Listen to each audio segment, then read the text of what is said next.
Good morning. We're in Ayin Beis, volume 3, page 1249. That's Aleph Resh Mem Tes. And we finished the paragraph on that page. So let me review what we're learning here.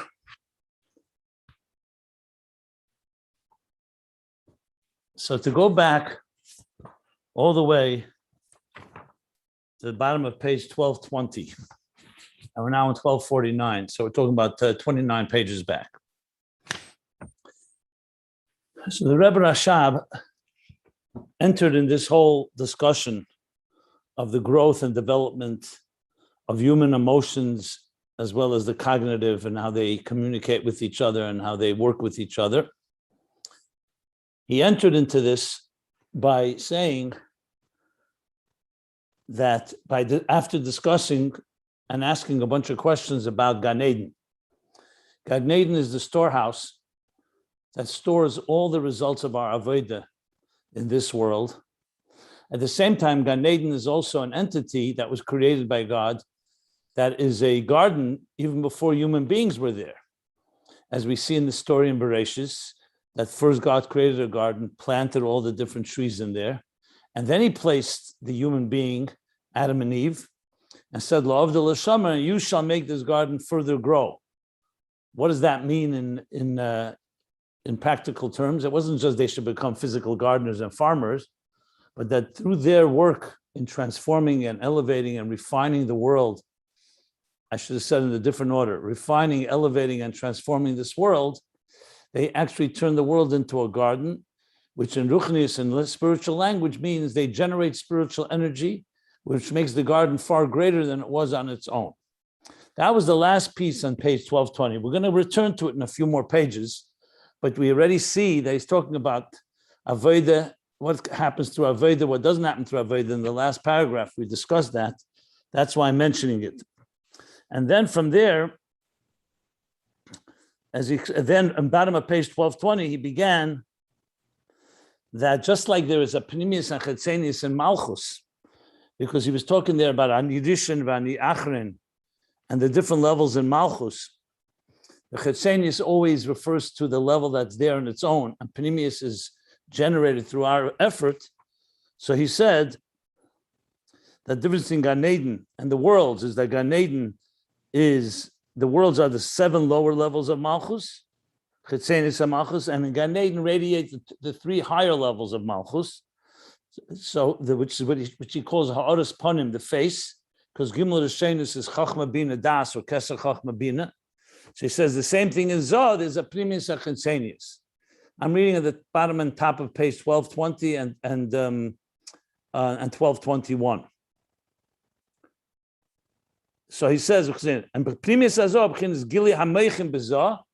that's when the Mochin radiate in Zoh and the Midas. Then Gimel Rishen is the Zoh. And Zayin Tachtenis of Zoh, of the Midas, is only when they have the Gili in a form of Chetzenius. And that's where he began the whole discussion. He says, Bezeh yesh kama madregas, din yedua de b'midas yesh gimel madregas chabat chagas nihi. This itself has many levels, and in general, he starts discussing the 3 levels, which later in the next page, he'll start talking about it in the context of mutfa, murgish, and muskel. So in simple terms, as we've reviewed a number of times, we start even on a very biological, basic level. You see the human nature of a human being is that we're born firstly with innate instincts, impulses, reflexes, which he calls the level of Ibbur or the level of mutfa. That's the natural instinct. The next step is that the emotions begin to develop. Tangible, deliberate recognition, obviously on a child level, on a very immature level, but they begin. You could see it in the progression of any child's development. You actually see this. As the child begins to recognize things and begins to be able to communicate a feeling, then come levels as the child grows, where the cognitive recognition begins to affect the emotions. And a child, that's called the maturity process. And as the child grows, you see, you can speak to a child and somewhat discipline them. They're not just bound and by their whims and by their impulses. even though it takes time. And we're not saying you suddenly mature overnight, but you could see the progression. And this is what all education is based on. As children develop, they can understand what's right and what is wrong. And again, on very behavioral, basic levels, but it's called the cognitive is already informing and training the emotions, literally training like an education, to the point where the mind becomes developed, where the mind can contemplate on things that are somewhat detached from the subjective interests of the emotions. In early stages, you can't expect a newborn or someone, a very young infant in the first years, to talk about things that are not about their self-interest. They don't yet have that capacity. I'm talking about deliberately. I'm not talking about naturally what God puts into them. They are basically bound by their subjective interests. And this is not a bad thing. This is the way we were created. But as a child develops, and that's what we call bas mitzvah and bar mitzvah, 12 and 13, respectively, for girls and boys, then it comes an age where they can assume responsibility. And that's why they're responsible for their behavior, for their mitzvahs. They become now responsible because they're capable of detaching and not saying, you can't expect that of a newborn child to listen to this, don't do this, do that, because they're driven by their emotional drives and instincts. So as you see from this, the mind continues to develop, the emotions become more refined in the process. And then through the teen years, up to what he talked about, age 20, is when it's pretty much the consensus, when the mind can stops its physical growth. It always grows in intelligence and can always grow more mature more, but there's a certain element at age 20 where there's a certain level, we call it Mochin the Godless, of maturity that began at 13 or 12. And now you're talking about someone who can be far more removed from subjective self-interest, but in turn, it's also training the emotions. That's the key thing here, that it trains the emotions and guides them. So what we see here is, you see this, and this can continue through a person's entire life. This is called the maturity process. There's actually obviously natural maturation that just happens even if you do nothing, but there's also the person working on themselves, disciplining themselves, self-control and so on, that you can grow on this. And I didn't even mention here anything divine. Everything here you can see with every human being on this earth. But on page 1223 makes it clear, on 1225 rather, that Adugma Mekolze, after explaining all this in the biological and natural sense, Yuvan ben Neshama Lekis, as I pointed out the other day on page 1225, it makes it clear that the Nefesh Lekis, Neshama Lekis, also has these three levels, and it also grows. In other words, the Avas Hashem or Yiras Hashem of a 2-year-old is not the same as a 5-year-old or a 10-year-old or a 20-year-old or a 40-year-old, because that too goes through a growth process. It's not just, it's true, it's focused on divine love and awe. We're not talking about the animal in soul, or even the Nefesh HaSichlis as we discussed, but it's the divine. But the divine too grows through stages, and the stages in general break into these three levels. The natural love, which is very reflexive, very impulsive, very instinctive, which is basically serving God on a behavioral level. In that itself, he spoke about a level called, from Perek Tazayin and Tanya, that's called the Talumas Liboy, the Ava B'Talumas Liboy, meaning it's not yet revealed because it's only the mind is telling the heart, and both the mind and the heart sense that it's worthy and beautiful to love God, but you don't actually feel that love. He calls that, what he calls in Tanya, he calls that, B'Talumas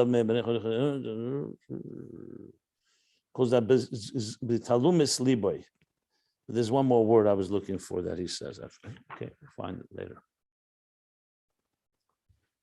And then as a person grows further, what happens is the emotions begin to become more developed and actually deliberate feeling of love.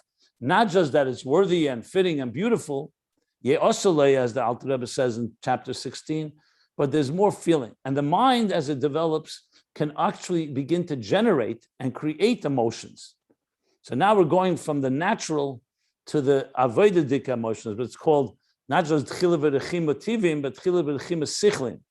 No, but not just love and awe or reverence that come naturally, but also those that come through seichel, and the seichel by contemplating on godliness and so on, and the greatness of God and how existence is all nullified.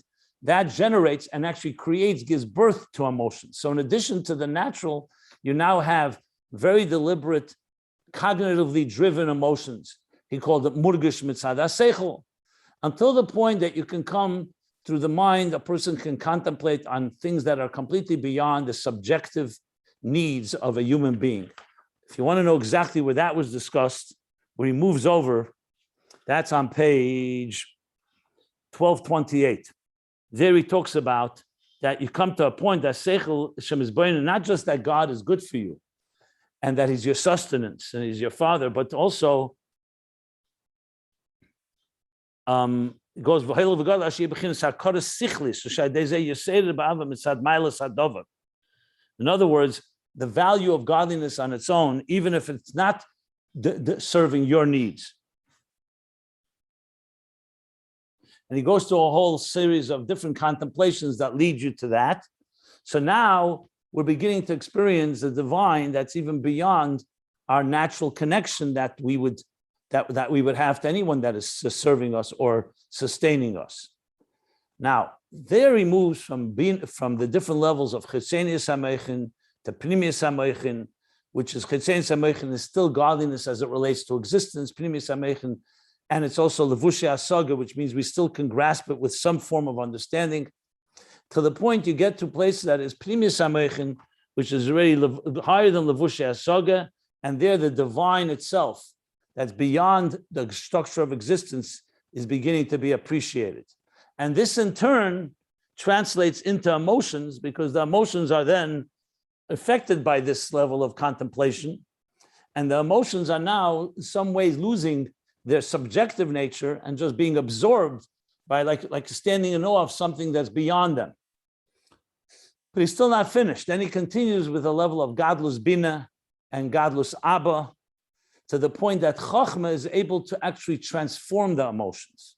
Till now, we've been talking about guiding them, training them, refining them, but then he talks about actually transforming them. And that is on page 1230 and on. Yeah. How Chochmah, because Chochmah is so absorbed with something that is completely beyond existence, that's why it's called Ayin, Koyach Ma, Bittel. Whereas Bina is still relates to an understanding that can relate to the emotions, which we'll later talk about as being the mother that protects and cares for her emotions, or for her children, which are the emotions. So that creates a situation where you actually can change Mishana Hamida, that it actually can change a person's personality, which is going to be critical, because ultimately we want the human being to experience godliness, not just on our terms, even if it's loving God, but still on our terms, but on God's terms. And that requires the emotions to go to a completely different level, not just appreciating God as opposed to being drawn to material things, but also appreciating and relating to God that's completely higher. So this is what Chochmah's role is. Okay, and then like on page 1235, he says, they actually go outside of their natural capacity.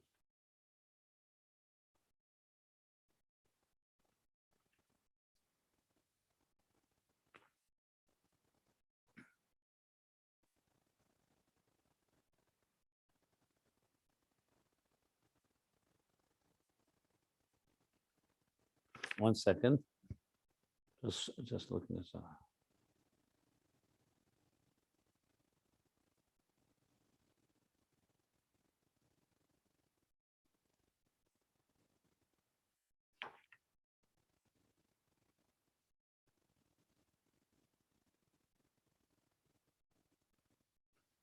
Yeah, and it completely goes, he says, not just beyond their natural structure, but beyond very concept of structure. That's what Chochmah introduces. Okay, then on page 1236, and I should say, it would be definitely helpful if we learned the whole thing again, the last 29 pages, because we discover all kinds of things we didn't see initially. I'm just giving a summary now, but I don't know if anybody wants to go over the 30 pages here in the class, but I definitely advise that, suggest strongly that you should review it yourself So I'm doing hopefully somewhat of a justifiable summary. So then he goes on page 1236, introduces that you need one more yichud acher naila. Till now, we didn't discuss the yichud.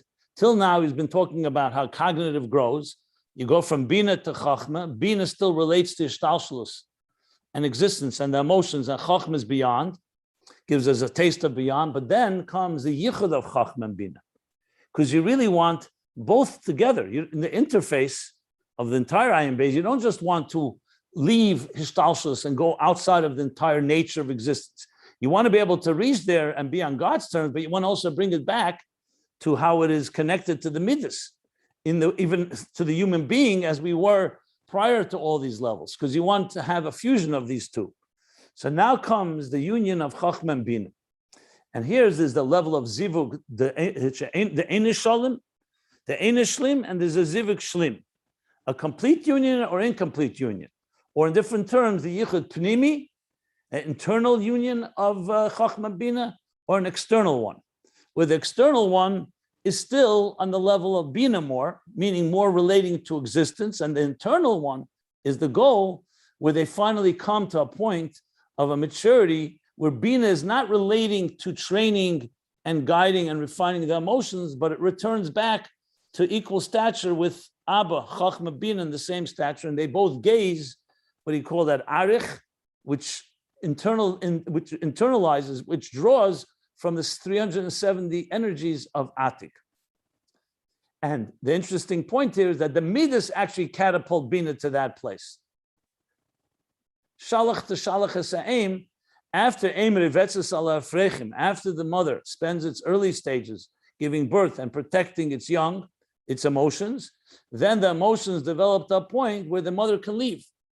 So what does that mean? Leave the need to be mother to them and protect them. And Bina can rise back to the level of Abba, Zivug Shlim, as he put it. And that draws now all those energies, but the midas don't remain out of the picture. Not only did they catapult the Bina to that level, but they in turn benefit from it. So they get now from Atzmi's Bina and from Atzmi's Chachma. So the levels of the levels that of the divine that the mind is able to visualize and experience because of its bittul, to be able to go to these higher places, in turn now form the emotions, and the emotions have now risen, like we learned just in the last pages, that the emotions that the godless Abba radiates within the midas, that Zah itself experiences that level of bittul, that level of divine revelation as Chachma, as godless of Abba Chachma does, which is all the way to where we are right now. So you see here many different interesting points I just want to make, and then we'll continue on or stop for questions. And that is that we began with the natural, we moved to something beyond the natural structure, but then we come back to the natural. But now it's a higher level of natural, like he said earlier on page, we spoke about the two different Ibbur Sheni. So he said the following. He said, now we're talking about, I'm just looking what page that is, 1 second. Page 1243, that now we're talking about the natural love that a neshama has to godliness. So even a newborn child has that, but they don't really access that because the newborn child is completely unaware.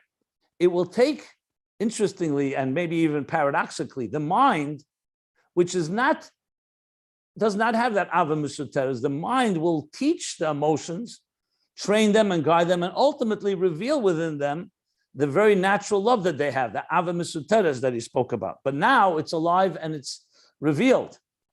But what we call b'chol moedecha, a level of b'chol moedecha, first on a natural level, and then the b'chol moedecha that God, the very God, the entire existence is completely dependent, and you feel it's negei b'nefesh, that your whole being is dependent on God, and the mind has led you to there, and then in turn, you comes to a point where that in turn informs the mind that the mind should delve and involve itself in something that's negei b'nefesh, and then the mind is able to innovate and discover new insights it would never discover if it was not negei b'nefesh.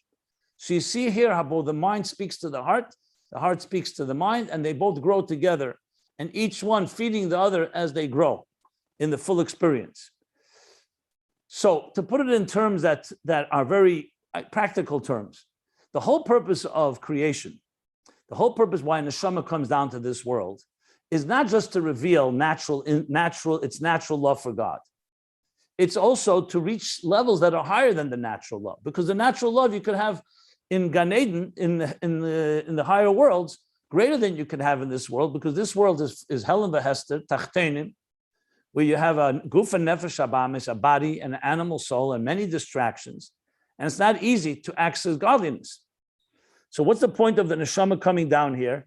If it's just to discover the love it has, the love is much easier to access in higher worlds where there's no materialism. Because the goal is not just to reveal God, our love, our natural love. It's to create something that generates something new that was not there in Atzilus or Bri, Yetzirah, or Asir Ruchnis. To create something new, in addition to transforming this very world. You could say it's even interdependent. By transforming the world, we create something new. By creating something new, we transform the world. So that's the ultimate goal. So to say, you know what, let's just work on discovering the natural love you have to God. You look in Tanya, you'll see until chapter 18, he doesn't even discuss, he hints to it, he mentions it, but he doesn't really discuss the Avodah of Ava Mesuteres, the natural love that a Jew has to God. That comes after he speaks about everything we can do through our Avodah by giving birth, like in chapter 9, or actually chapter 3, I should say. We start with chapter 3, then chapter 9, and then chapter 12 and on, till he gets to chapter 16. And then, only then, does he get to the point where he talks about the idea of revealing the Ava Mesuteres.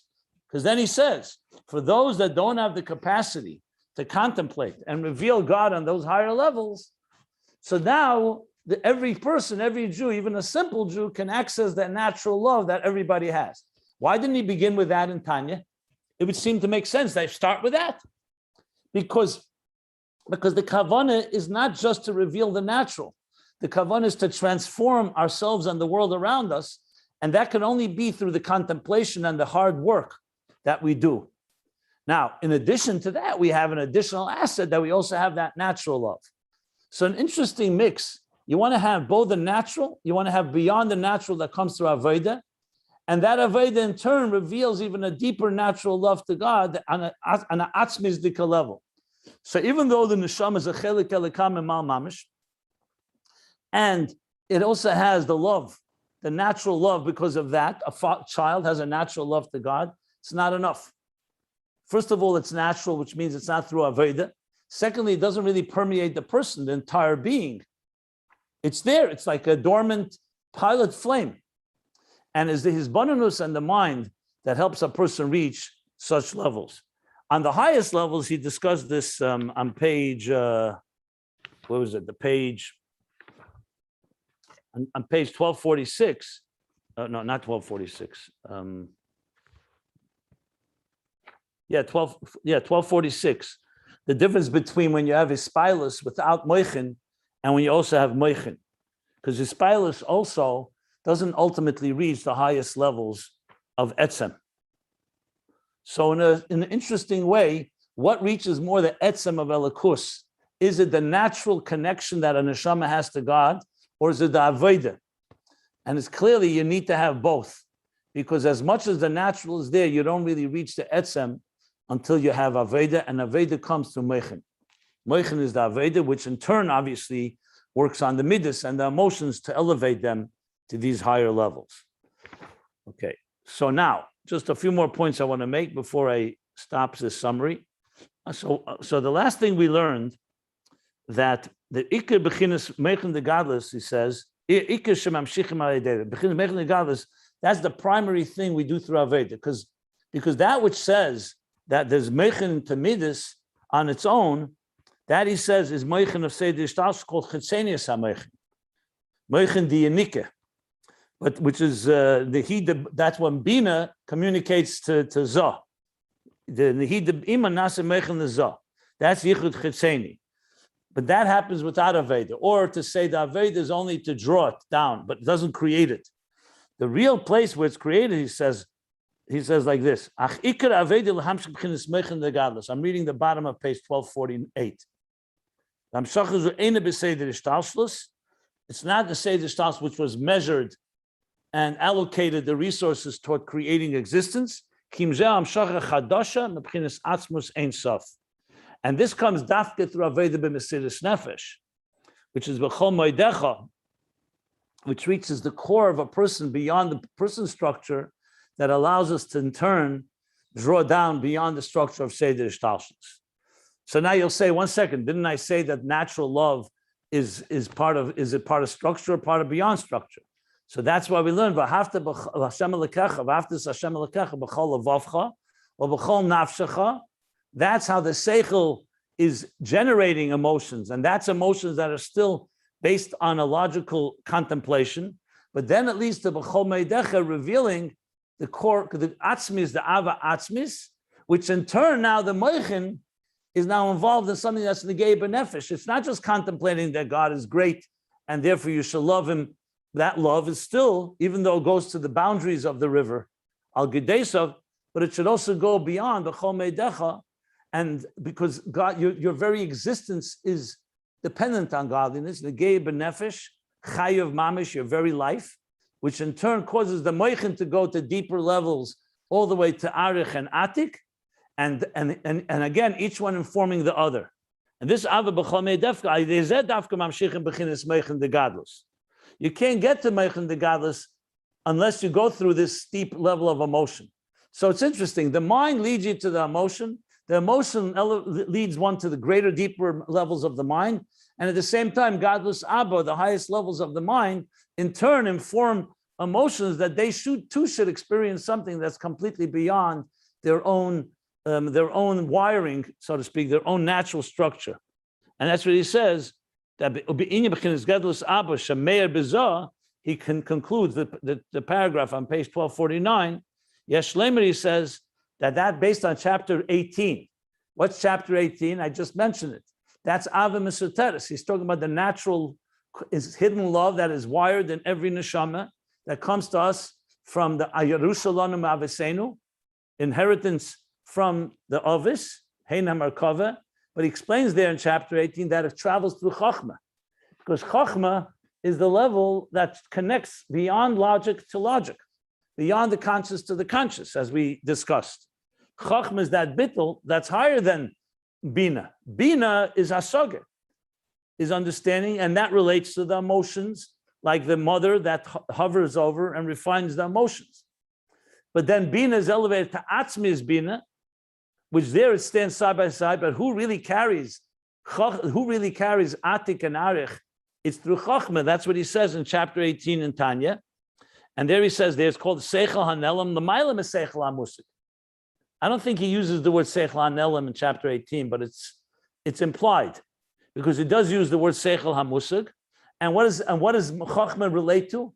As I mentioned a number of times from chapter 35 in the Hagah and Tanya. So what does he say there?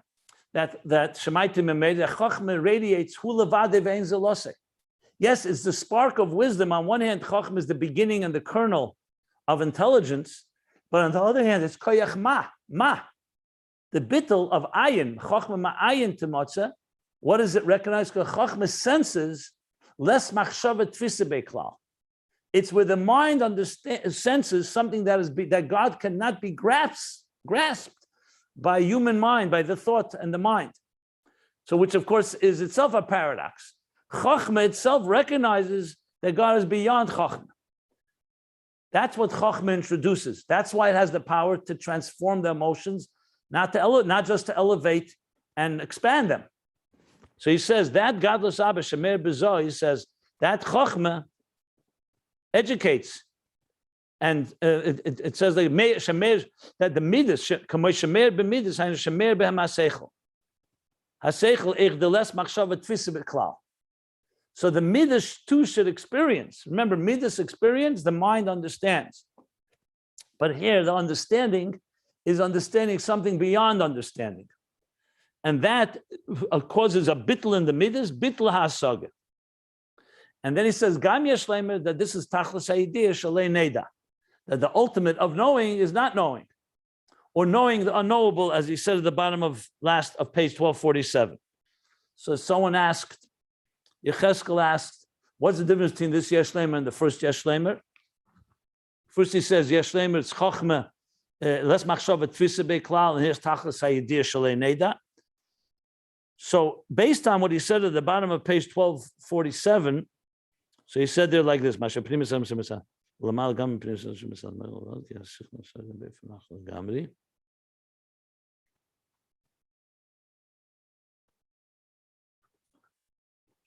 on what he says there, he says, remember, das, les machshava tfisa beklal, doesn't use the word das.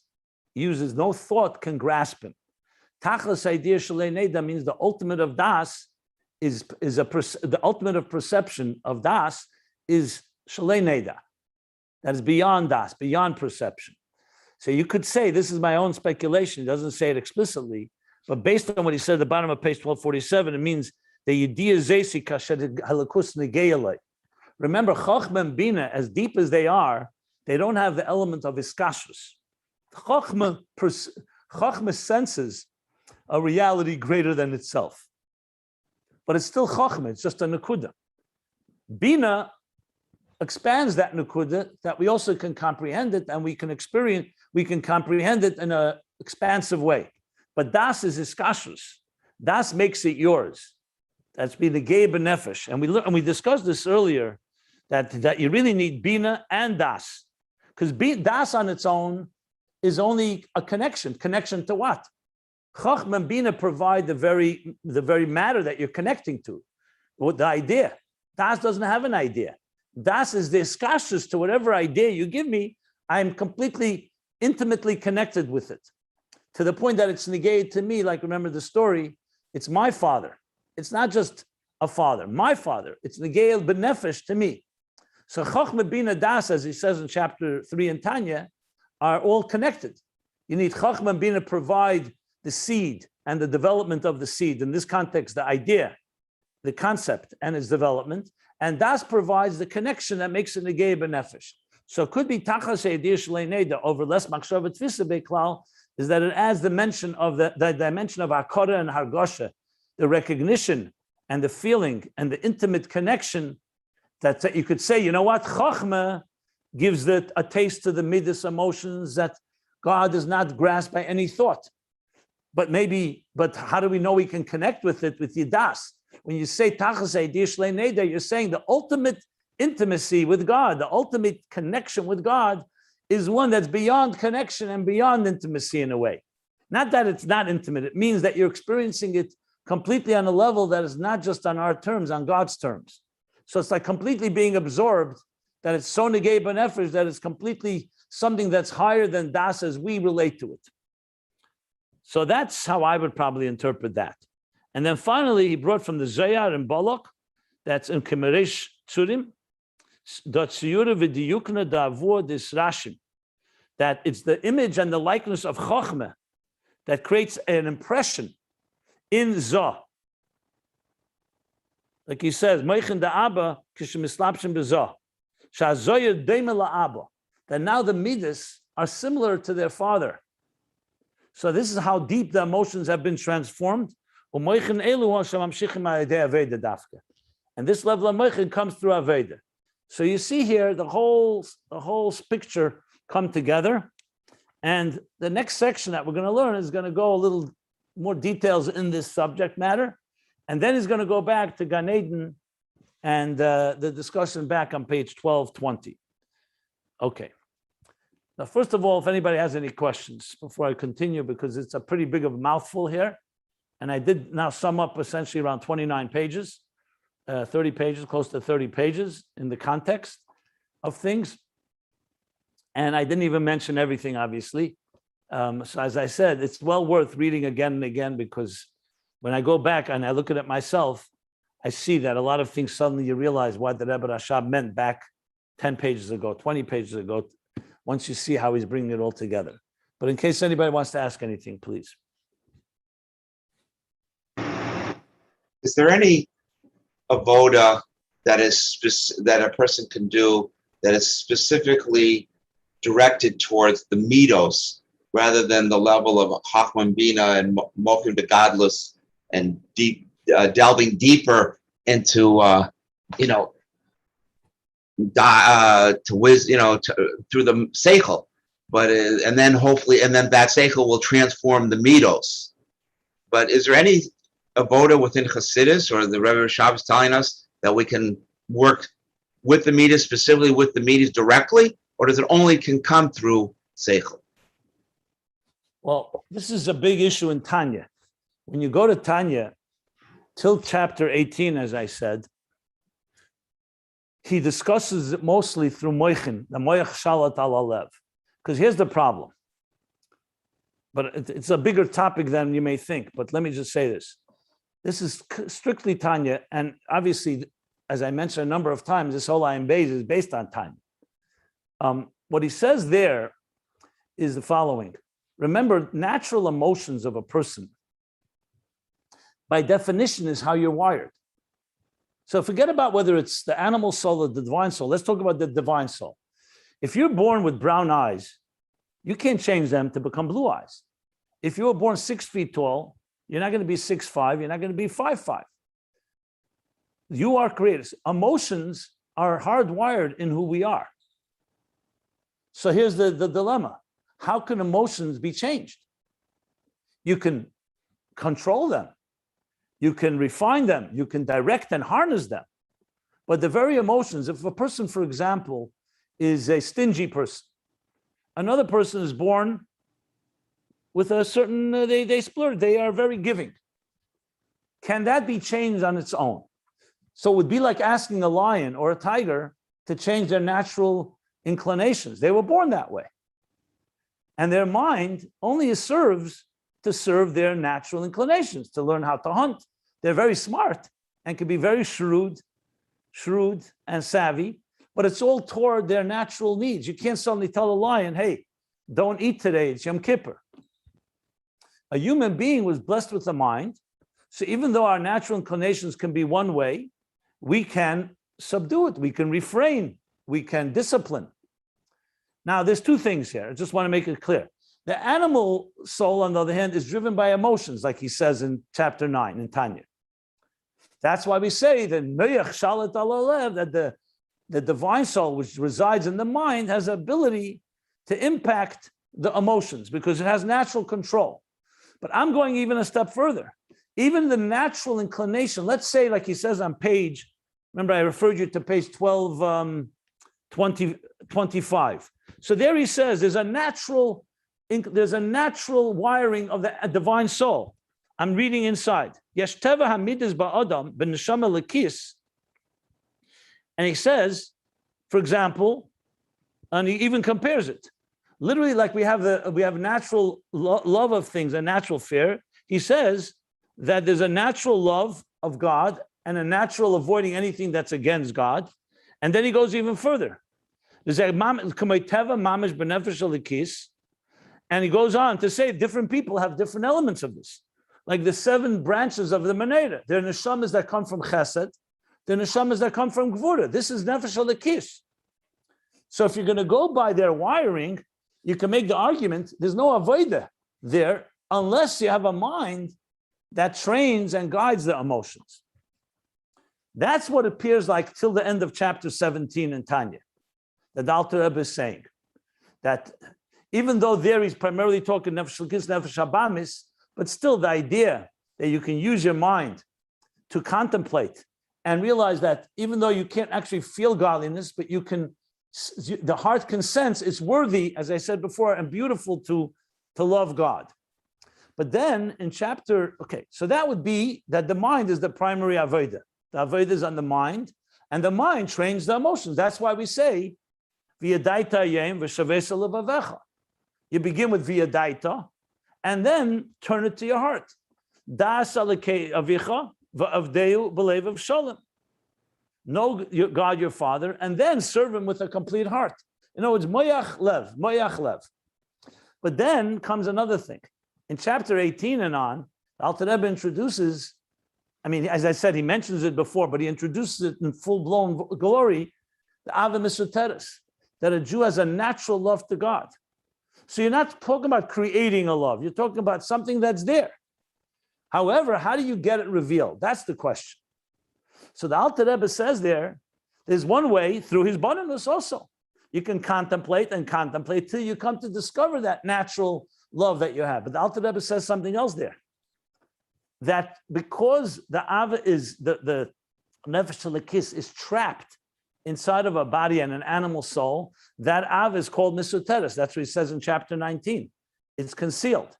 So how do you get it? How do you free it? So there's a way to free it through a real Avodah that you learn, you study, and you get it going. But he says there's another way. When there is a Nisayan, when suddenly even a Ish Pashat, he says, Kal Shebekalin, a person who doesn't hold by anything. We're not talking about someone who's completely a simple person. Test him and say, I want you to bow to an idol. So suddenly that challenge will awaken that element of his natural love, which is a level of Mesiras Nefesh. But that's due to the test that came. He's challenged. So you see from that there is an avodah to reveal the emotion that's not necessarily based on seichel, because it's not seichel that's telling him. It's just his natural love for God is suddenly being challenged. So now that emerges. So in other words, if a person comes through Mesiras Nefesh, you can also come to awaken and that emotion. But I would say development of the emotion in a way that you can work on it, educate it, train it. Who trains emotions? Emotions can't train themselves. So that's where the mind comes in, and that's why it plays such a critical role in Chabad Chassidus. Later in chapters 39 and then 43 and 44 and then 50, which were referred to in this course of this hemshech in the different pages, he talks about this as well as being, there's the Avas Elam that comes through contemplation, there's the Ava Rabbah that's given as a gift, and there's the Ava that's natural to us, that has both elements in them. But yet you always need to have, he says in chapter 44 explicitly, you always need to have Avas Elam. You need to have the contemplation on God, because that's what makes it come alive. And that's the ultimate purpose, that a person's entire being, also their mind, is consumed with godliness. So this is just a summary of some of the chapters in Tanya that talk about this. In chapter 50, he says, you come to this love, passionate love, all the way Klei Nefesh, and then you come to the Shuv. Yeah, because there's another aspect. When a person comes to these highest levels of love, then in turn, what happens next is the heart has to then come back downward. You can't remain there. And that again is a process that mostly the mind will help the heart return and not remain completely consumed with godliness in Klei Nefesh, that it has to come downward. You said this on top of page 1247. I'm just looking at it. Good. Yeah. The Ava Kamayim, which comes from Me'ach Bina. Bina causes the passion, and Chochmah causes the Mayim. Says that also in chapter 9. The Chochmah causes one to return. So in other words, to put it in simple terms, if you just go with the emotions, one, their instincts trap them from really growing. So what's one thing? Secondly, even when you awaken the emotional connection to God, that still needs discipline and direction, because you have to make sure not to be completely expire in that love. So there needs to be there also a certain element of balance. And finally, the mind is really what ultimately trains the emotions. So the emotions on their own are like a fire, and fire needs to be harnessed. So it's hard to say that fire should basically discipline fire, to put it in simple words. So that's how I would put it. Now, remember, when a person works on themselves, let's talk on a basic level. Let's say you want to work on your own midah of gaiva. Person has a certain arrogance or taivas. Like he says in the end of chapter 1 in Tanya, the 4 different yesodis. Taivas, laziness. What else does he speak about there? Anger, depression. So these are emotional elements that we could have naturally within us. So how do you work on it? Yeah, you could tell yourself, let me control. But without the mind, without learning, without listening to a mashpia, without even listening to yourself and being more rational, if you were completely subject to your emotions, how could the emotions free you from those very emotions? So you need something from the outside, which in this case is the mind. Now, the mind can be informed by learning. It can be informed by a selech harav, a teacher, a mentor. It can be informed by you, even by yourself, when you allow your mind to speak to yourself and don't just get caught up by the impulses of your emotional state. But the same is true in the divine emotions of the Nefesh Elikis. So I wanted to elaborate a bit more because it's a good question and it is relevant to our discussion here. So I hope that was helpful. Definitely. I would even say one more thing, if I may. If the mind gets the emotions to understand, so to speak, to appreciate, then the emotions help out. Remember, we learned here that the emotions also do something to the mind. Because if the emotions are direct, let's put it this way. I'll put it in even simpler terms. We're a simple person on this earth. He's drawn to, let's call it neutral things, whatever his interests him. Then he starts learning Chassidus. Okay, you start learning Chassidus. Mind, the learning Chassidus, your mind starts telling your heart, 1 second here, there are far greater, superior things to pursue that you can be equally passionate about, and even more passionate. The emotions begin to experience it, not just intellectually. They experience a passion to something godly, a Simchas Torah, the Rebbe, anything that awakens them. What do you think happens? As they get passionate, the mind gets also more passionate, because the mind on its own is more, like I said, a captain of a ship. It's a director, it guides. It doesn't have natural passion. I mean, there's intellectual passion, but it's still not the same passion. So it's like your mind, like a guy told me this year, he said to me, I wasn't in the mood to go to Shul Simchas Torah. So I stayed home. A friend came over to see me. I said, what are you talking about? Today's a day, beautiful day. How could you not go? And he said, I didn't want to go. He schlepped me, literally he schlepped me. But once I started dancing, my dancing made me more happier. As I got happier, I understood the value of it. And that passion, so even though initially he went just because he just did it because his mind said do it, even though you don't feel for it, his feelings actually caused his mind to become more excited about it too. And the whole thing was on a different level. In other words, the mind makes us aware. It wakes us up. It teaches us. But then once the emotions get involved, the emotions have a lot to say, and they too become part of the avodah, as you called it. The avodah. Remember, is an avodah. But how do you come to ava? Through his bonus. So his bonus leads to the love, to the ava, to the love. The love, in turn, when it gets stimulated, inspires the mind, and back and forth, as we've been learning here on higher levels. Okay, you were going to say something. Sorry. No, it's so interesting. So, one of the things I took out from here, and is that experiential, besides the seichel transforming the midos, you said there is, as the Alter Rebbe brings Tanya, Mesiras Nefesh, when it comes to an experience of shmad or whatever, it brings out, it can reveal the Nefesh Elokis in a way it's not an intellectual. That was an nisayon, where a person is right, challenged. That's what I mean. Yeah. So what I'm trying to say is that nisayon, which means it comes from the root to elevate, that nisayon can be a training, an experience. It can transform the midos. And I'm just thinking like a Farbrengen. A Farbrengen for me was always one of the most transformational experiences. And I use the word experiences in light of what you're talking about, being a midos different thing rather than purely intellectual. That the experience of a Farbrengen was not always necessarily the most intellectual kind of thing, but it was very transformative. So I'm just trying to say that this is, to me, it's opened up an eye to another avenue of trying to transform midos through nisayon in a positive way. You don't have to have a nisayon, but like a Farbrengen or something, or put a person in a Chabad house. It's like this story you just told me about Simchas Torah, right? He was, the experience of schlepping him to the thing, his behavior changed, the experience changed his understanding, and then the understanding it worked back that way. So I think that's a very enlightening discussion. And last question, I know you've talked about this a lot. I don't want to monopolize things, but last night you talked about in Tanya, the levushim, and the levushim are ways of expressing Ava. All these levels of motion and intellect ultimately are internal. and that the levushim is a way of manifesting it and expressing it.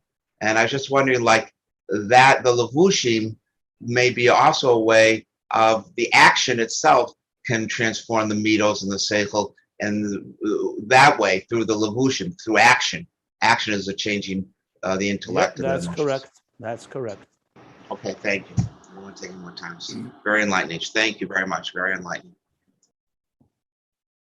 Any other questions, or else we'll continue. We'll learn. We'll continue on page 1249. Everybody fine? Okay. Okay. A little introduction before we continue now in this next section.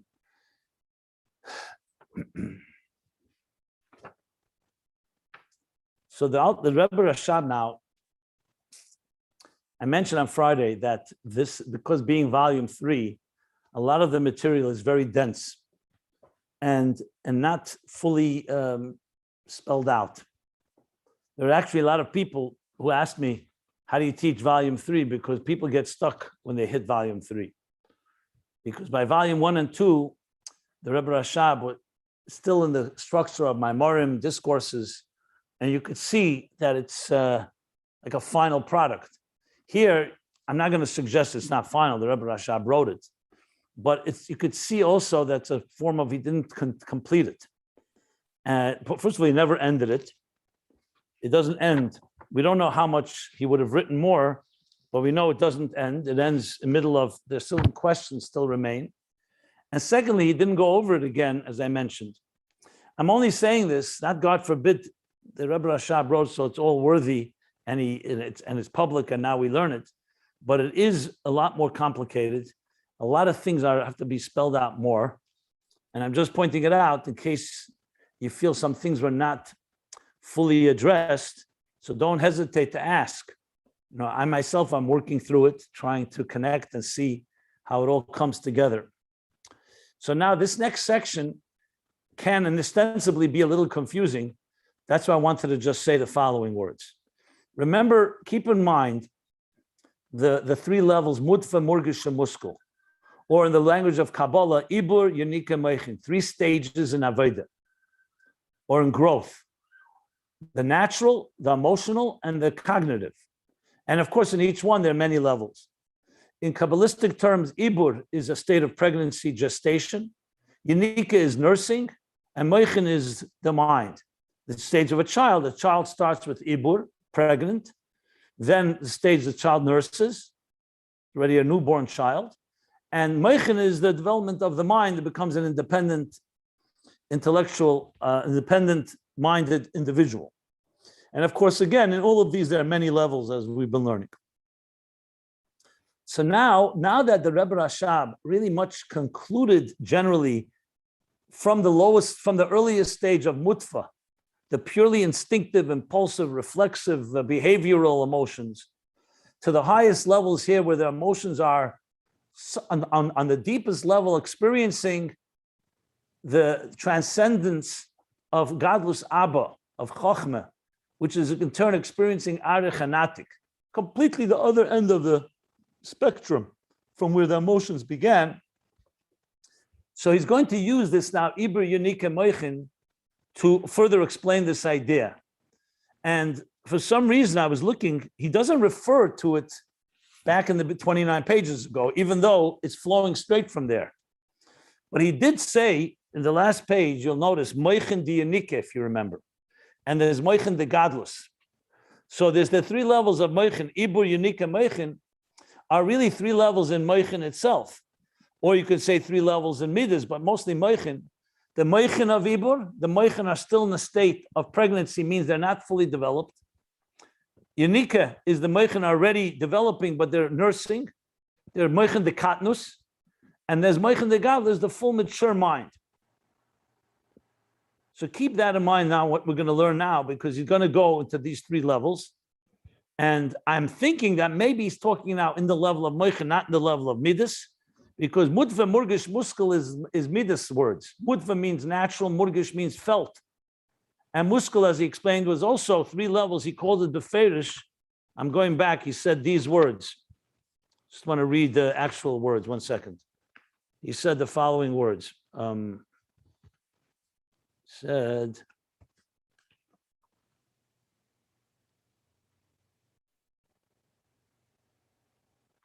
there's 3 levels in the midas.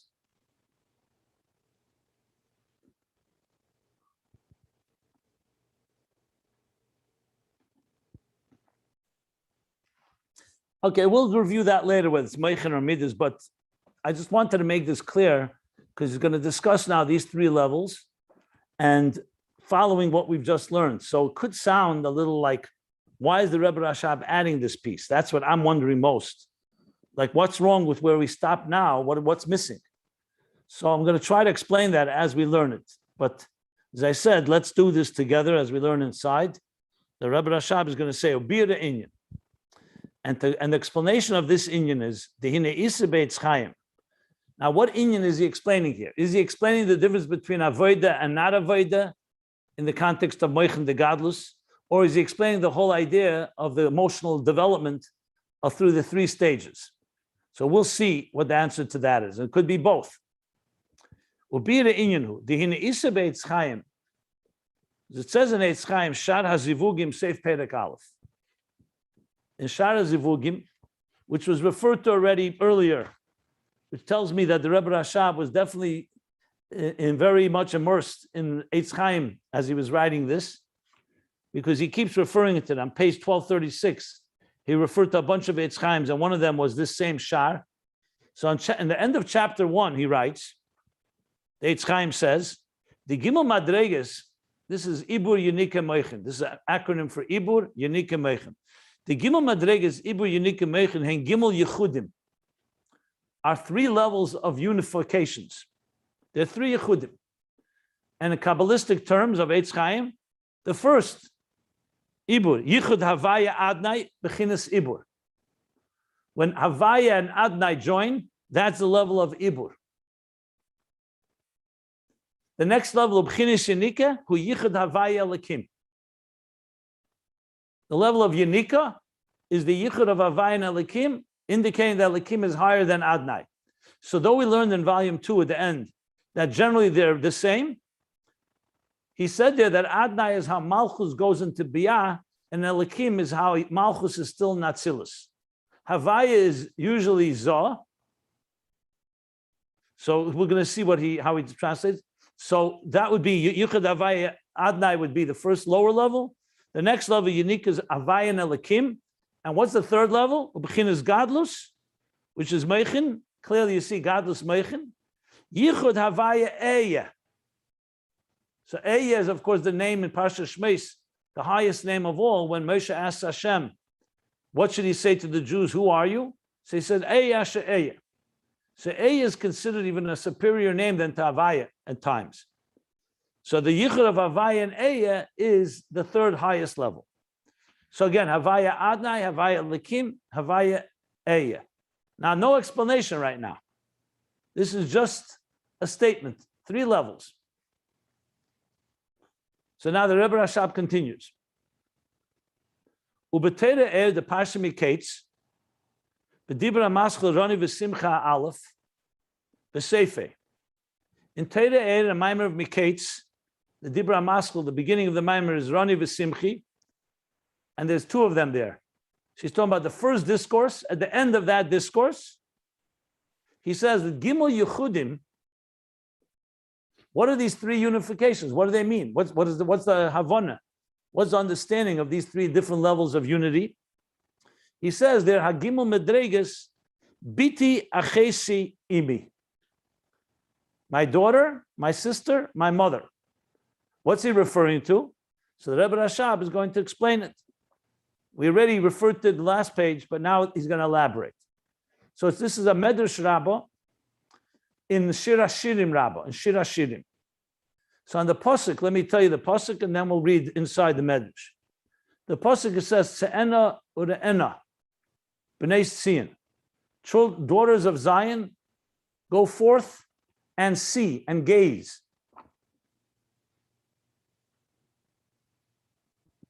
And gaze what? El Melech Shlema, at the Shlema HaMelech, and then continues and says, the expression Ba'atora she'itre lo imay b'yem chasanase. The crown that his mother crowned him on the day of his marriage. That's the pasuk. It's obviously quite cryptic. What's it talking about? So one of the explanations is a medrash on the pasuk, and it says that Shlomo HaMelech is referring to God. This is common in medrash that brings Shlomo HaMelech Shalom Shaloi. It's referring to God, That it's referring to that. So the pasuk is saying, B'nai Tzion, the neshamas of Israel, go forth and behold God. That God is crowned on the day of his marriage by his mother. So how could you say that? The mother of God? That's what it says. So the Medrash explains. Ukadisa b'Medrash Rabbah al pasuk tze'eno re'eno. On the pasuk tze'eno re'eno, go out and go forth and behold. Ba'atora she'itre lo imoy. Doesn't give the whole pasuk. I gave the context. The crown that his mother crowned him with. So let me just give you more context in the Medrash. You see, Rab Shimon bar Yochai went over to Rabbi Elazar ben Yesi. The Medrash says, Rabbi Shimon bar Yochai asked Rabbi Elazar ben Yesi, did you hear from your father an interpretation of this pasuk? Because the pasuk, what does it mean? And that's Rabbi Yesi tells him, yes, I heard. I'm sorry, Rabbi Elazar says, yes, I heard this and this interpretation. At the end of the interpretation, it says Rashbi kissed him out of such excitement about the interpretation. So here's the interpretation. So the Medrash says, Omar Moshel, I'm sorry, She'itrele Imoy, sorry. Moshel Melech, a king, it's a moshel for a king. That's the Medrash says. Shahayaloi Bas, V'chivava b'yeser. He had a daughter, and he loved her exceedingly. He loved her exceedingly. Loi zaz mechavava. He did not stop. He persisted. Loi zaz means he did not just stay there. He persisted in loving her, in cherishing her, ad shekara biti, to the point that he did not call her by her name, but he called her my daughter. So you can call someone by a name, Sarah, Rivka, Rachel, Leah. No. That he persisted. Loi zaz means not to move. In other words, he continued, persisted his love grew to the point that he called her my daughter, but didn't stop there. Loi zaz mechavava, he did not cease in cherishing and loving her, to the point that he called her now my sister. So she began as a daughter, now he's calling her my sister. Then further, Loi zaz mechavava achakara imi. He continued to persist, continued to grow in his love, did not stop there until he called her my mother. So the Medrash says, that's the moshel. Simply put, he loved his daughter so much, so first he called her my daughter, which of course is a lower level than the father, the king. Sister is a level, an equal level, like my sibling, my sister. And mother, she's so special to me that she's like my mother. She's even greater and higher than I am. I have to honor her. You know, a daughter honors a father. A sister doesn't have to honor a father. A sister is like an equal. And a mother, you honor the mother. So there's three levels. So he says, Kacha Kodesh Baruch Hu. This is the Medrash still. That's a moshel for what? That same thing, God, Hashem. Kacha Kodesh Baruch Hu Yisrael. The same is with God's relationship Yisrael to the Jews, to the Jewish people. Betchila Karon Bas. First he calls them, the Jews, Bas, daughter. Shenema Shimi Bas Ri'i. Listen, daughter, and see and gaze. Lo Izaz Mechavavam. He doesn't stop there. And he continues to cherish and love them. Achakora Nachesi. To the point that he calls the Jewish people Achesi, my sister. God is calling them my sister. Shenemer Pischili Achesi. My sister, open up for me the door. And he continues, Lo Izaz Mechavavam Achakora Nimi. And he doesn't stop there. He persists and continues to cherish and love them to the point that he calls them mother. Shenemer Hazino Ulaumi Elai Hekshiva Liimi Hekshiva. So it says Umi, but it's supposed to be read Le'imi. So we see from the pasuk, Hazino, listen, Umi, Le'imi, Elai Kshiva. He's calling them Diksiv, Le'imi Ksiv. So it's written Le'imi without a Vav. Le'umi would be my nation, like a Ummah. But when you read it, Imi, it's mother, my mother. So the Medrash clearly says that the Eibishter, like in the Mochin with the king, 3 stages of love, from daughter to sister to mother. And the Alter Rebbe says in Torah Mikates that he cites that these are the 3 levels of Yichud. The Yichud of Havaya Adnai, Ibbur is daughter. The Yichud of Havaya Adnai, Yenikah, is sister. And the Yichud of Mochin, the highest level, is mother, Imi. Now, we still don't have an explanation what these 3 levels are. We just now know that there are 3 levels in this deep dimension, this connection. Now, the Rebbe Rashab is now going to explain what this is, and in detail. But you could already imagine, and I'll just say this briefly, that these are 3 levels of growth in our relationship with Eibishter. There's one that we are obviously a biti, a daughter. That's easier to be understand, that we are receiving like a daughter receives from her father. It's loving, but it's on that level. There's where we are partners with God, like equals. And then we're mashpia in godliness, so to speak, which is mother. And he's going to explain these 3 levels, and this is going to help us understand everything we learned. Okay, so the Rebbe Rashab continues now. Ubechlolos, and in general, these 3 levels, harizeh medaber bebchinas Malchus. We're talking about the level of Malchus here. Gimel aliyah is bebchinas Malchus. We're not talking about atzmus. We're not talking about higher levels of Kesser. We're talking about Malchus. As God manifests as a melech, the moshel lemelech. It's a moshel of a king that loves this daughter of his. So what is melech lemayla? Malchus. And what are the 3 things? These are referring to Gimel aliyas bebchinas Malchus. These are 3 levels of elevation of Malchus as Malchus elevates. The bchinas bas, the first level, daughter, hi kasher Malchus mekabelas mebchinas zoh.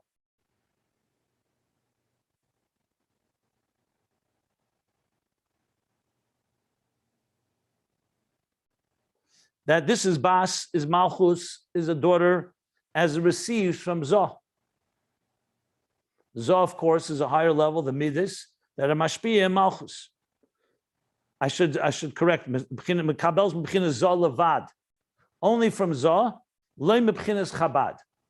So Malchus is receiving from the midas alone, but not from Chabad.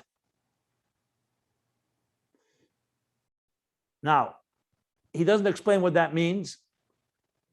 You could extrapolate from what he's going to say afterwards, but Pashtas, based on what we've learned, and we're going to learn soon, shortly, more detail, it essentially means it's a behavioral action based on emotions, but it doesn't necessarily have a whole intellectual process that's feeding into it.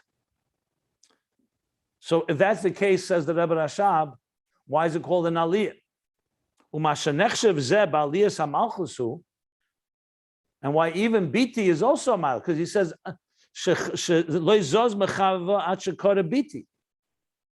biti is also a level of love that he persists and continues, doesn't stop. He doesn't just love his daughter. He continues to love her to the point he calls her my daughter. So clearly there's an elevation going on here, something special. There's 2 more levels after that. But this is also an aliyah. Didn't begin. Biti is not a default state. It's a state of elevated state. So what does it mean, aliyah? Why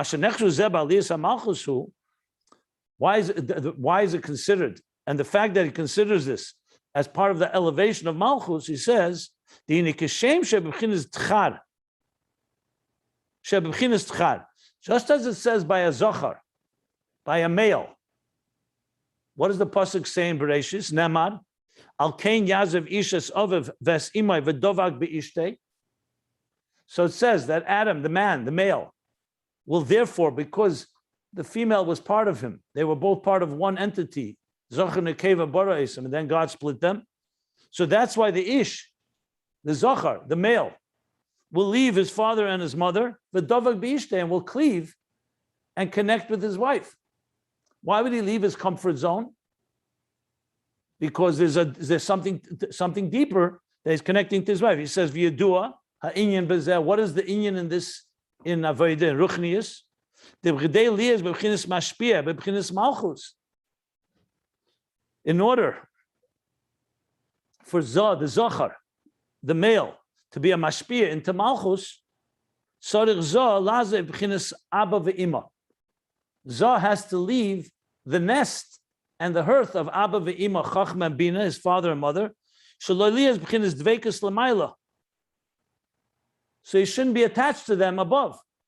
If Zah is completely cleaving to its father and mother, meaning like a child in a home, in its home, it will never go and be mashpiyah to Malchus. It would be like a single that's living at home.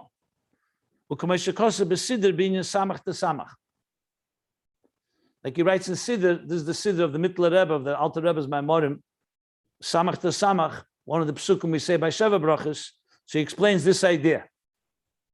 So the Zochar, the boy, or the man, needs to leave his home, Abba ve'Ima, to be able to go downward, to be mashpiyah to Malchus. So just as it is with the male, the same with the female, he's going to say now. Kamoy keinu b'chinas nukva. So too it is with the level of nukva, the Malchus. It too needs to leave something behind in order to connect and marry and unite with Zah. And what is that? Sarich is gamkin. Shikhi amcha ubeis avicha. That you have to forget your nation and the home of your father. What is that referring to? It says, why does it have to forget its birthplace? Or it should say, Shikhi amcha, your nation, and why does it have to forget? Because v'hu aliyah miridasa liyas b'chinas bas b'chinas mekabel.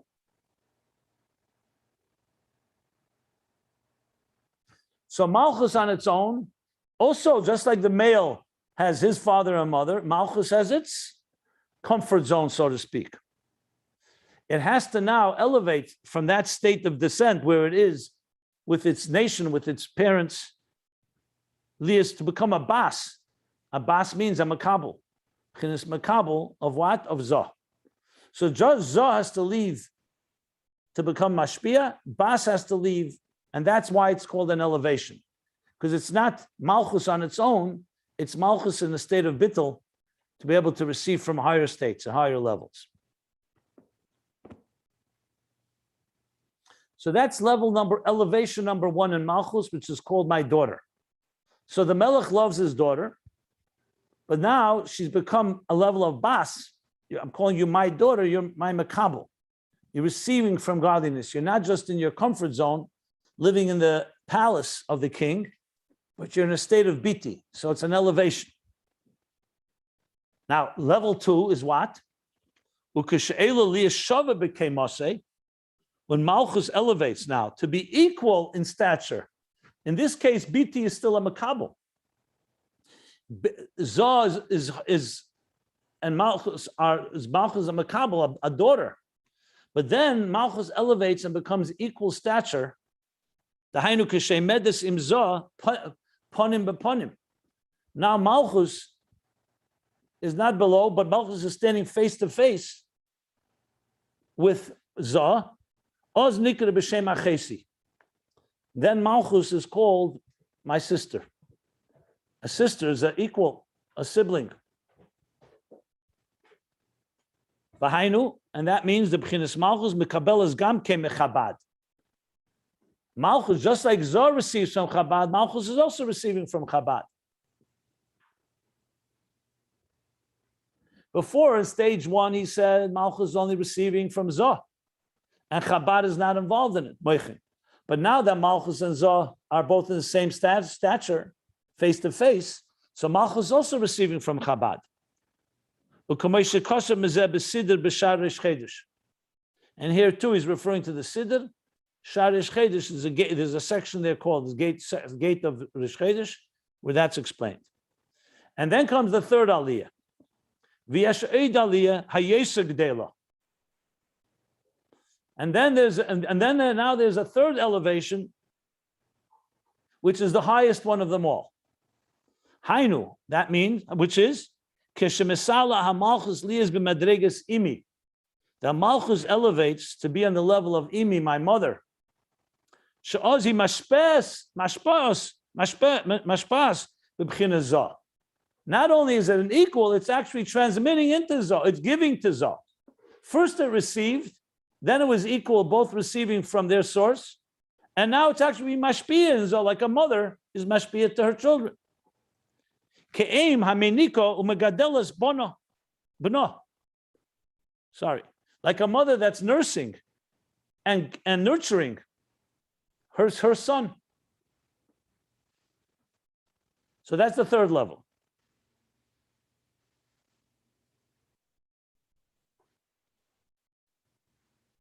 So even though he used the word Yenikah, he wants to qualify. You just said this is godless, Mochin, not Yenikah. So he says, Ach ein ze b'chinas madregas Yenikah. Now we're not talking the level of Yenikah as in level 2, which is only nursing. Kim zel l'dugma bolvad. He's only bringing this as an example of a mother giving. She uses the word nursing, but he doesn't mean the level of nursing, not to be confused with level 2, which is the child is still nursing. It's only, it's receiving, and it's, like you said, equal stature. So here, Yenikah is only as an example. Okay. It's interesting that Rebbe Rashab qualifying his own example. The kamoy aim, hu b'chinas bina, mashpa'es lezah. Like a mother, the level of bina that transmits to zah, as we learned, remember, aim revetzes al afrechim, ima revia al bonin, the mother that hovers over and nurtures her children. Kain mis'alis b'chinas hamalchus liyas b'chinas mashpia lezah.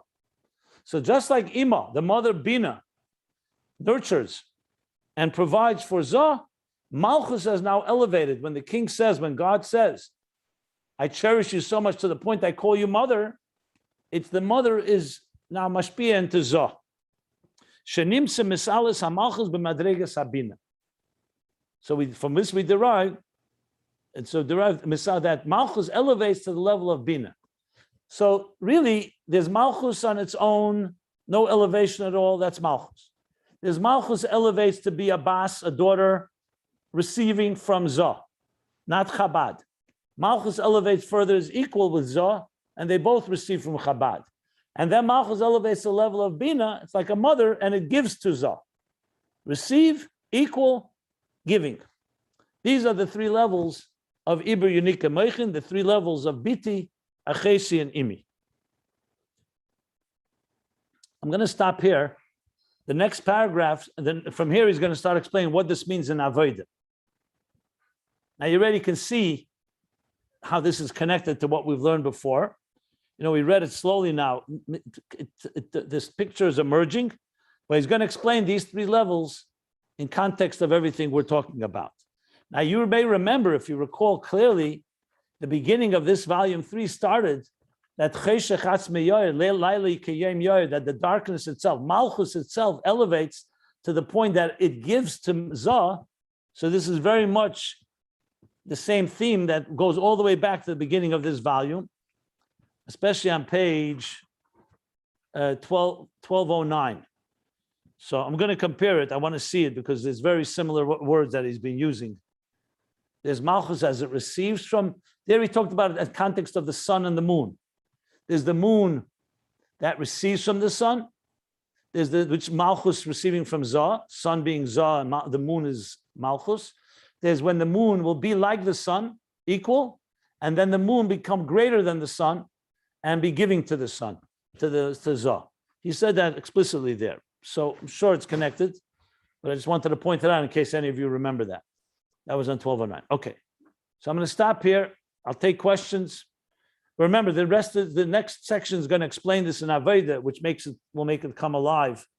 Now it's a bunch of levels, and what it really means in our personal service will be You see, next level, but next line, he says, Bir Gimel Madregas Elu Ba'Aveda. Explanation of these three levels in Aveda. So it's quite fascinating how also Chassidus, the Rebbe brings alive a medrash, which is so cryptic on its own. You could also understand why Rashbi kissed Rabbi Lozer ben Rabbi Yesi after he heard this. What did he hear that was so unique? But when you start learning, understanding the deeper meaning, you see the medrash is the medrash and the pasuk starts making sense. What exactly is it talking about? That the mother crowns her son at the day of the wedding, which means that Malchus, which is Bina at this point, is crowning Zah, crowning again the day of the marriage, in order for there to be a marriage, for there to be a yichud of Zun. I think it also will explain the yichud of Chachma and Bina, which leads to the yichud of Zah and Malchus. But let's not jump. One more thing I'll mention before I take questions. This Atar She'itra Le'imai, he mentioned in the previous page, when he's talking that the Tachas HaKavana is the Amshacha should be in Malchus. And that's the crown that the Chassan gets, in this case, Zah gets from the mother. Amshacha B'zeh L'tzedech HaMalchus Dafke. In other words, it's all for Malchus. So the crown, only due to the chasna, because it's b'yem chasanase dafke. Okay, we'll learn more about it. But it could also be now that he's really talking now, I'm just thinking out loud, not just about the development of the emotions, but now he's talking about how it's drawn into Malchus, because that's what he began with. A bir inyan could be that we're now talking about how we bring it into Malchus. Okay, we'll see how it goes. Anyway, questions? Anybody wants any clarity? Is this happening in Atzilus or at each different level in Seder Shalshalus? Generally, all these things, when we talk about these spheres, Zah, Malchus, and Bina, we're usually talking Atzilus. But is it relevant? I don't know. I'm trying to understand it better, and that's one question I had.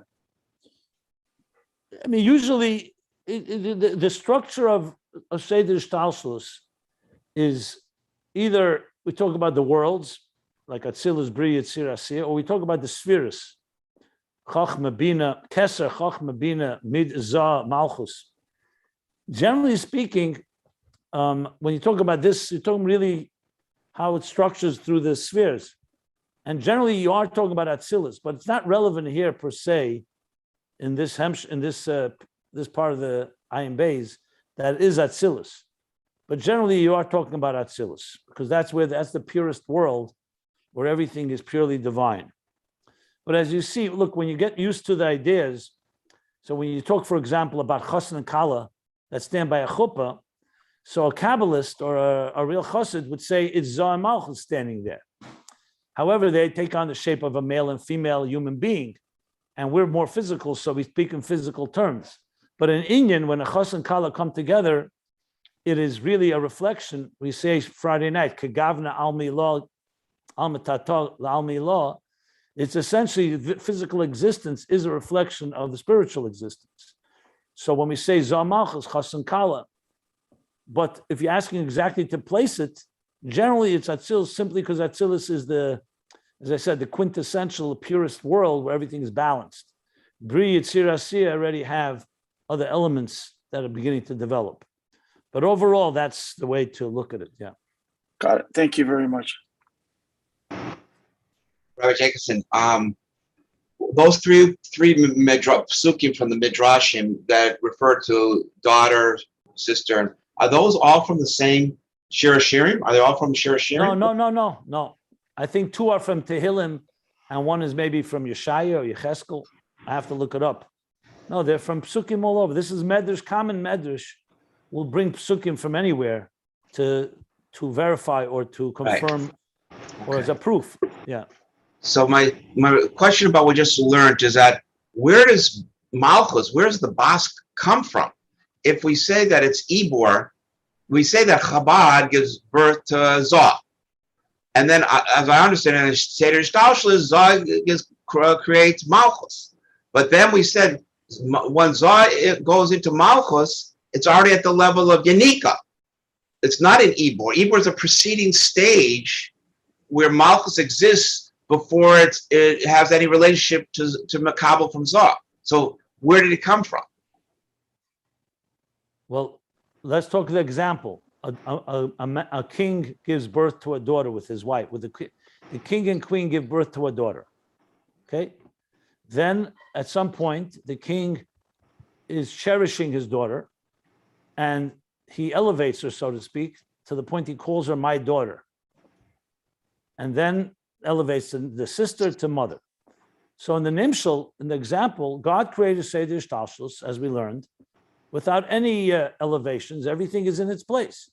Tzimtzum, Kav, Ak, Akudim, Nekudim, Toyu, Tikkun, Atzilus, Bri, Yitzir, Asiyah. Each one has their spheres. This is creation, the 6 days of creation, or before that in Ruchnius, God created all these worlds. Malchus has its place without any discussion. You don't need anything. It's like the princess was born, Malchus. Now comes another level where there's an elevation. God says, I love this daughter of mine. I love Malchus. And as he loves her, she elevates to the state for not just being a born child, but she actually becomes the bittul of Malchus to Zah. So now we're talking about a level that happens. It's just like when God creates 6 days of creation, then comes Shabbos. Shabbos elevates creation. Shabbos wasn't there in the 6 days. Then comes Shabbos. So there's also, within Ishtalshelus, there's the structure of Ishtalshelus. In Ishtalshelus, things change. This medrash is referring to God as he relates to the daughter, and she elevates the daughter being Makabel, like he said. Then she elevates equal to Zah, and then she elevates even higher. Now, why that elevation happens, we're going to learn soon. That's through Avodah.